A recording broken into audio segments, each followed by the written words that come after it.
আমি যে কথাটা আপনাদের সামনে বলতে চাইছি, আমার সামনে মিঠুন বর্মন ছোট শালবাড়ি এলাকার বাসিন্দা।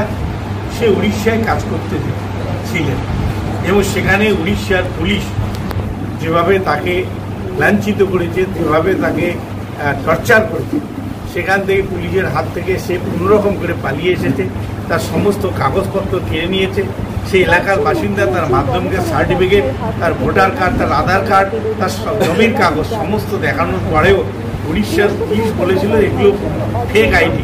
তো আজকে বিজেপির যারা বন্ধুরা আছেন, যারা এমএলএ আছেন, এমপি আছেন, যারা বলে বাংলার বাইরে কেউ অত্যাচারিত হয় না, তাদের এই মিঠুন বর্মনের কথা দিয়ে আমি তাদেরকে জবাব দিতে চাই। আপনারা খোঁজ দিয়ে দেখুন মিঠুন বর্মন সম্পর্কে। মিঠুন বর্মন আপনাদের সামনে আছেন। তিনি বরেন বর্মনকে ফোন করেছিলেন, তিনি নিশীথ প্রামাণিককে ফোন করেছিলেন, তারা কোনো ধরনের বার্তা দেয়নি। পরবর্তীকালে দিদিকে বলো নাম্বারে মমতা ব্যানার্জিকে ফোন করার পর মমতা ব্যানার্জির সাহায্যে তিনি আমাদের তৃণমূল কংগ্রেসের সাহায্যে বাড়ি ফিরে আসেন। এই কথা আমি আপনাদের কাছে বলছি, আপনারা নিজের মুখে। নমস্কার, আমি একজন পরিযায়ী শ্রমিক। আমি কোনো দলের হয়ে বলতেছি না, আমি একজন সাধারণ মানুষ। আমি পরিযায়ী শ্রমিকের কাজ করে খাই। আমি গত 22 সালে উড়িষ্যায় ভেনকিস ইন্ডিয়া প্রাইভেট লিমিটেডে কাজ করি। সেখানে আমি কর্মরত ছিলাম। বাড়িতে যাওয়া আসা করি, ওখানে কাজ করি, ফির বাড়িতে যাওয়া আসা করি, ওখানে কাজ করি। গত 2025-এ 29/7/2025-এ আমাকে আমি ছিলাম রুমে, কোম্পানির রুমে ছিলাম। পুলিশ এসে আমাকে বের করে নিয়ে গিয়ে হেনস্থা করেন। প্রায় 8-9 ঘন্টা আমাকে ওরা বন্দি করে রাখার পরে আমার কাছে 10,000 টাকা একটা মোবাইল ছিল, 10,000 টাকা পকেটে ছিল, ওরা কেড়ে নিয়েছে। এবং আমাকে আমার যতগুলো ডকুমেন্টস ছিল সবগুলো ডকুমেন্টসে ওদেরকে দেখাচ্ছি। আমার জমি, আমার 62 সাল থেকে 2025 সালের অবধি জমি রেকর্ড ছিল, সেগুলো আমি দেখাচ্ছি। পুলিশ ভেরিফিকেশন সার্টিফিকেট দেখাচ্ছি। আমার বাবার যে WBNB চাকরি করতো, ওয়েস্ট বেঙ্গল ন্যাশনাল ভলান্টিয়ার একজন কর্মরত ছিল, সেই কার্ড দেখাচ্ছি, সেটাও ফ্যাক্স করছে। আমার আধার কার্ড, ভোটার কার্ড, আমার যাবতীয় ডকুমেন্টস ওনাদেরকে দেখাচ্ছি। ওরা আমাদেরকে সবগুলোকে ইনভ্যালিড করে দিয়েছে, ভ্যালিডার করে দিল না। কিভাবে আসলেন বাড়ি, কিভাবে আসলেন? আমি বাঙালি বলে আমি ওখানে বাংলা কথা বলছিলাম দেখে আমাকে বলছে আমি নাকি বাংলাদেশি। পরে আপনি বাড়ি কিভাবে আসলেন, কার সাহায্যে? বাড়িতে আমি অনেক নেতা মন্ত্রীকে ফোন করার পরে, বিজেপির নেতা মন্ত্রীকে ফোন করার পরে আমাকে কোনো সুবিধা মিলে নেই। তারপর আমি দিদিকে বলো নাম্বার ফোন করার পরে ওনারা আমাকে কোনো ক্যাপাসিটির মাধ্যমে আমাকে নিয়ে আসছে। কার্যত দিদিকে বড় নম্বরে ফোন করে আপনি বাড়ি ফেরেন, তাই তো? বাড়ি আছে। আচ্ছা, তো দিল্লি পুলিশ আপনাকে কি থানায় নিয়ে গিয়েছিল? না, দিল্লি পুলিশ না, উড়িষ্যা পুলিশ। আচ্ছা, উড়িষ্যা পুলিশ কি থানায় নিয়ে গেছিল? থানায় নিয়ে গেছিল। থানায় নিয়ে গিয়েছিল। কতদিন আটকে ছিলেন থানায়? আমাকে 9 ঘন্টা রেখে দিয়েছিল। তারপর কোনো শারীরিক অত্যাচার করা হয়েছে? হ্যাঁ, টর্চারিং তো করছে। ওরা তো প্রথমে বাংলা কথা বললে প্রথমে মাইর, তারপরে কথা। আচ্ছা, প্রথমে মাইর, তারপরে কথা। তারপর আপনি দিদিকে নম্বরে ফোন করে আপনি বাড়ি ফিরলেন, তাই তো? আমি 29 তারিখ, 30 তারিখ, 31 তারিখে রাত্রিবেলা বাড়িতে ফিরি। এই যে বিজেপি মন্ত্রী নিশীথ প্রামাণিক এবং বরেন বর্মনকে ফোন করেছিলেন, এই ব্যাপারটা কি বলবেন? আমি এই ব্যাপারে বলতেছি, ওনাদেরকে ফোন করার পরে ওনারা কোনো স্টেপ নেননি আমার বিরুদ্ধে। আমি ওনাদেরকে তো বলছিলাম যে আপনারা আমার এলাকার একজন প্রতিনিধি এবং এমপি এমএলএ, আপনাদেরকে আমি ফোন করছি, আমাকে বাঁচান দিবে। ওরা কোনো কিছু করে না। খালি এখন কি চাইছেন? একজন বিধায়ক, তিনি শীতলকুচির বিধায়ক, তিনি কি কোনো রকম হেল্প করেনি? না, আমাকে কোনো কিছু হেল্প করেনি। আচ্ছা, এখন কি চাইছেন?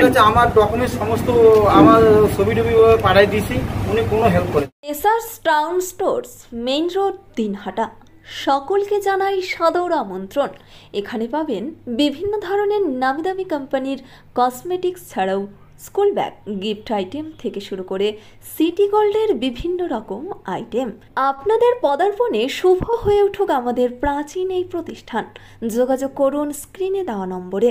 ন্যাশনাল ফেম অ্যাওয়ার্ডে সম্মানিত দিনহাটার ইংরেজি মাধ্যম স্কুল শেমরক ফ্লোরেট। শিশু বন্ধুত্বপূর্ণ পরিবেশ বান্ধব এই স্কুলে ইংরেজি শেখার ওপর বিশেষ নজর। An idea school to make the students ideal. Godhuli Bazar, Dinhata. National fame অ্যাওয়ার্ডে সম্মানিত দিনহাটার ইংরেজি মাধ্যম school Shamrock Florette. New Radha Gobinda বস্ত্রালয়, সকলকে জানাই সাদর আমন্ত্রণ। সাহেবগঞ্জ রোড বড় চৌপথি দিনহাটা। আমাদের এখানে পাচ্ছেন আধুনিক ডিজাইনের বিভিন্ন ধরনের শাড়ি, শুটিং শার্টিং, পাঞ্জাবি ছাড়াও নামি দামি কোম্পানির চুড়িদার, কুর্তি, লেহেঙ্গা। আপনার পদার্পণে শুভ হয়ে উঠুক আমাদের বস্ত্র প্রতিষ্ঠান। যোগাযোগ করুন স্ক্রিনে দেওয়া নম্বরে। চিকিৎসা সংবাদ। দিনহাটার নিউ মেডি পয়েন্ট, গোপালনগর LIC অফিসের পাশে doctor Jayanta Ghosh DM cardiology RN Tagore হাসপাতাল, মুকুন্দপুর। প্রতি মাসের দ্বিতীয় মঙ্গলবার দিনহাটায় নিউ মেডি পয়েন্টে রোগী দেখেন doctor Sabyasachi Banerjee, MD derma gold medalist, North Bengal medical college. প্রতি মাসের চতুর্থ রবিবার রোগী দেখেন। এছাড়াও বিভিন্ন রোগের বিশেষজ্ঞ চিকিৎসকরা এখানে নিয়মিত রোগী দেখেন। যোগাযোগ করুন স্ক্রিনে দেওয়া নম্বরে। দিনহাটার মাউন্টার স্কুল, শিশু বন্ধুত্বপূর্ণ, পরিবেশ বান্ধব, পুটিমারি চেকপোস্ট সংলগ্ন। যত্ন সহকারে প্রকৃত শিক্ষায় শিশুদের শিক্ষিত করে তোলাই আমাদের লক্ষ্য। এখানে প্রাইমারি থেকে নবম শ্রেণী পর্যন্ত নিয়মিত ক্লাস হয়ে থাকে। গাড়িতে যাতায়াতের ব্যবস্থা ছাড়াও রয়েছে শিশুদের জন্য খেলার মাঠ। যোগাযোগ করুন স্ক্রিনে দেওয়া নম্বরে। পুটিমারি চেকপোস্ট, দিনহাটা। আদি নিউ টাইম অপটিক্যাল, গোপালনগর পুরনো বাস স্ট্যান্ড মোড়, LIC অফিসের পাশে, দিনহাটা। ডাক্তারের প্রেসক্রিপশন অনুযায়ী এখানে সমস্ত ধরনের পাওয়ার চশমা পাওয়া যায়। নামি দামি কোম্পানির সানগ্লাস পাবেন এখানে। যোগাযোগ করুন স্ক্রিনে দেওয়া নম্বরে। সেভেন্থ হেভেন, ঝুড়িপাড়া মোড়, দিনহাটা।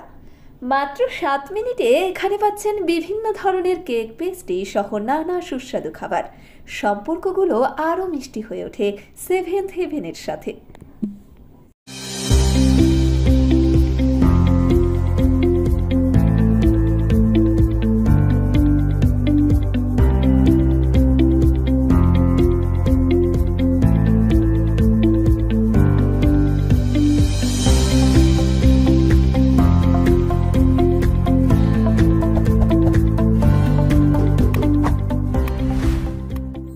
দিনহাটার মাতালহাটে বড়ভিটা বিবেকানন্দ বিদ্যাপীঠ স্কুলে ভর্তি চলছে।